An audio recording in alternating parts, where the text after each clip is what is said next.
आपण माने जानिछंती आमे बारंबार कहि आसिछु जे ओडिशा रे होउची प्रथम विद्युत संस्कार हला 1995 मसिया रे विद्युत संस्कार 96 मसिया रे कार्यकारी आरंभ हला एवं 2003 मसिया रे रेगुलेशन आईन मध्य हला। ये सबू सत्वे आमे सब दाबी भी करि आसिछु, कांग्रेस पार्टी करि आछि। ओडिशा रे उपभोक्ता महासंघ विद्युत उपभोक्ता महासंघ से जोटी समस्त दल माने केवल सरकारी दल बीजेपी की छाड़देले सबू दल मान एकाठी जे जो संस्कार जो मूल उद्देश्य थिला समस्त को निरवच्छिन्न विद्युत जोगाण, समस्ते जमिति विद्युत पाइबे एवं विद्युत कटिबो नाही एक कथा बारंबार से आमर रेगुलेशन रे आमर प्रथम प्रियाम्बुल होची एटा ही थिला। दुर्भाग्यर कथा मंत्री माने सबुथरे घोषणा करछंती, सब बेले घोषणा करछंती हाउस रे एथरक विद्युत कट हब नाही, किंतु आमे लक्ष्य करूछु प्रतिदिन किछि समय पय 10 मिनिट हो 15 मिनिट हो से 3-4 थर फ्रिक्वेन्सी रे 3-4टा फ्रिक्वेन्सी रे ए लाइन कटुछि एवं गोटे हिसाब लेकिन आम देखिलुणी जे मासक भितर कारण ये हिसाब केतबेले कहीं आम नेलु ना एबे ओआरसी गोटे चिठी आपण मान देखिथिबे गोटे नोटिफिकेशन करचंती एवं ओडिशा रे थिबा 1 कोटी रु ऊर्ध्व समस्त उपभोक्ता को आह्वान करचंती जे तांकर असुविधा संपर्क रे जणांतु।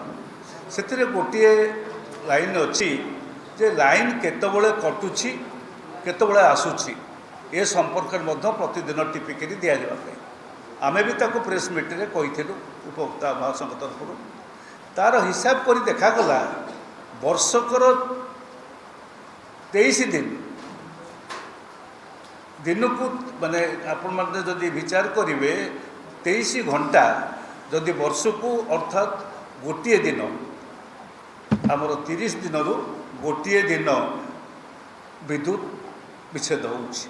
अघोषित विच्छेद घोषित विच्छेद होउछि आईन सम्मत रेगुलेशन अनुसार हुए एवं घोषित घोषणा से माने चारिआडे बुलिकी कही था से दिनक पैसा काटी दि जाए नहीं न था, किंतु जो गुड़िक अघोषित थाए ता प्रति तांको पेनाल्टी दबा से कि कंपनी की तांको उपरे गोटे जोरिमाना हब ये कथा रेगुलेशन रही।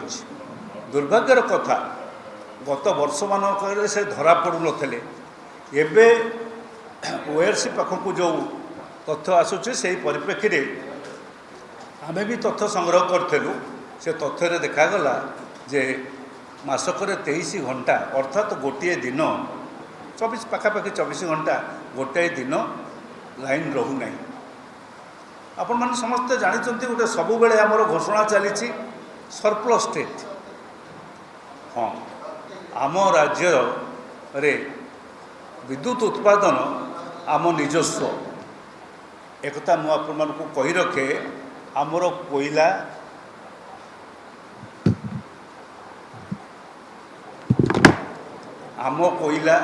आम पानी आपको व्यवहार करा जाए आमर विद्युत उत्पादन हुए। पूर्वर पानी उत्पादन होउतला समुदाय विद्युत जो व्यवहार होउतला तार 33% अर्थात पाखापाखि 1/3 एबे कमिगला। तार कारण होउची आमर व्यवहार बढ़ी जाउची एवं पानी मध्य स्टोर जोटी होउची जोटी विद्युत आसवा कथा उत्पादन होवा कथा सेठी पानी बहुत समय मौसुमी अणमौसुमी समय हो नहीं, जो वर्तमान पाखापाखि 82% आम कोयला व्यवहार उत्पादन करिथाउ, 11% हाइड्रो आम जल विद्युत उत्पादन करिथाउ एवं आपणकर 4% होउची अन्य रिन्यूएबल सर्विस माने सोलार एनर्जी एवं 3% होउची आपण मानकर जो विभिन्न अन्य रही सब आप जानते पवन विंड से केत जगह आसूँ ये गुड़िक 2-3% सब मिसामिशी होकर भाव उत्पादन होमर उत्पादन पाखापाखि ବର୍ତ୍ତମାନ ପହଞ୍ଚିଲାଣି ଉତ୍ପାଦନ ମାନେ ଇନଷ୍ଟଲ୍ କାପାସିଟି ବିଦ୍ୟୁତ ଉତ୍ପାଦନର ଆମର ଯେଉଁ କାପାସିଟି ଅଛି ତାହା ପହଞ୍ଚିଲାଣି 9,000 ମେଗାୱାଟ୍ରେ ପହଞ୍ଚିଲାଣି। ଏହା ସତ୍ୟ ଖୁବ୍ ଭଲ ଗୋଟେ ଶୁଭଙ୍କର ବୋଲି ଆମେ ବିଚାର କରିବା।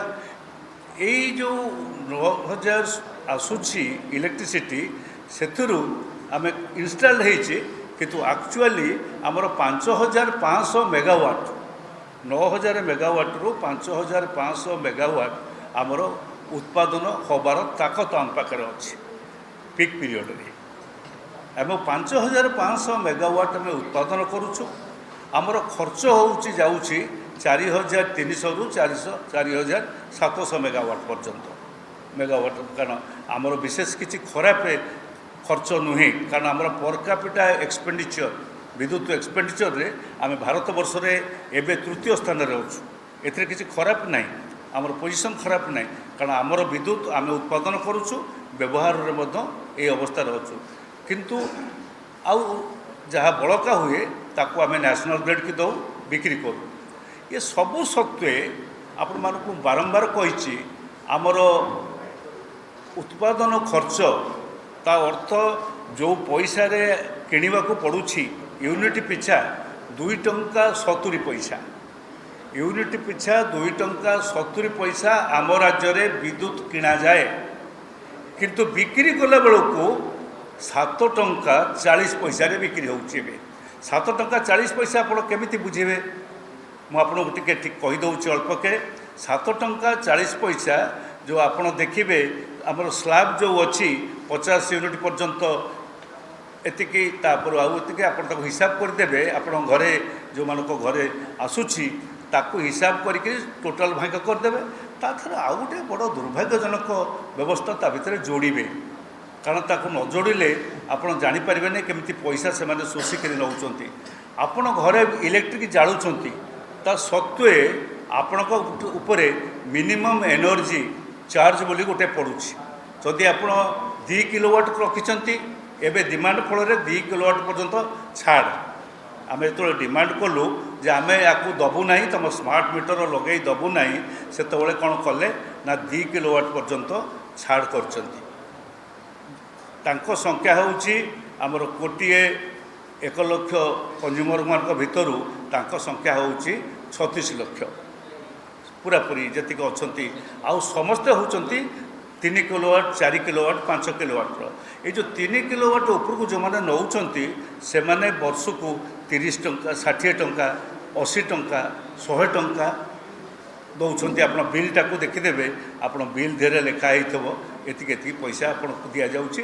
Minimum electric charges energy charges MEC ବୋଲି ଗୋଟେ ଜାଗା ଅଛି, ତାକୁ ଲେଖା ହେଉଛି। ଆପଣ ସେଇଟାକୁ ଲକ୍ଷ୍ୟ କଲେ ତାକୁ ମିଶାଇଲେ 7 ଟଙ୍କା 40 ପଇସା ପର ୟୁନିଟ୍ ପଡ଼ିଯାଉଛି। ଏହି ଭାବରେ ଆମକୁ ଟାଟା ଶୋଷଣ କରୁଛି, କମ୍ପାନୀ ଶୋଷଣ କରୁଛି, ସରକାରଙ୍କର ନଜରରେ ଶୋଷଣ କରୁଛି। ସୌଭାଗ୍ୟର କଥା ବର୍ତ୍ତମାନର OARC ଆସନ୍ତା 16 ତାରିଖ ଭିତରେ ଲୋକମାନଙ୍କ ଠାରୁ ସମସ୍ତଙ୍କ ଠାରୁ ତାଙ୍କର ଅଭିଯୋଗ ଆହ୍ୱାନ କରିଛନ୍ତି। କାରଣ ସମସ୍ତଙ୍କ ଅଭିଯୋଗ ଉପରେ ସେ ଗୋଟେ ଶୁଣାଣି କରିବେ ବୋଲିକିରି ଯେ କସି ଜୁଡ଼ିସିଆଲ ସିଷ୍ଟମ, ମୁଁ ବ୍ୟକ୍ତିଗତ ଭାବରେ ମୁଁ ତାକୁ ସ୍ୱାଗତ କରିଛି ଏବଂ ଏହା ଏକ ଶୁଭଙ୍କର କଥା ବୋଲିକିରି ଏଠି ମଧ୍ୟ ଆମେ ପାର୍ଟି ତରଫରୁ ମଧ୍ୟ କହିବୁ ଯେ ପ୍ରକୃତରେ ସବୁ ଲୋକଙ୍କର ଅସୁବିଧା ସବୁ ଜଣାଇ ଦିଆଯାଉ। OES ଆପଣ ଲକ୍ଷ୍ୟ କରିବେ ଯେ ପଇସା ଅଧିକ ବଢ଼ିଛି ୟୁନିଟ୍ ପିଛା, ତା ସାଙ୍ଗରେ ଆପଣଙ୍କୁ ତା ସାଙ୍ଗରେ ଆଉ ଗୋଟେ ଏବେ ଯୋଡ଼ି ଦେଇଛନ୍ତି ଗୋଟେ ସ୍ମାର୍ଟ ଫୋଟୋନ୍ ଏ ଯେଉଁ ଲାଗିବ ମିଟର। ଏ ସ୍ମାର୍ଟ ମିଟରଟା କ'ଣ? ଏ ସ୍ମାର୍ଟ ମିଟର ହେଉଛି ତାଙ୍କର ମାପକ, ତାଙ୍କ ସୁବିଧା ପାଇଁକି, କମ୍ପାନୀର ସୁବିଧା ପାଇଁକି।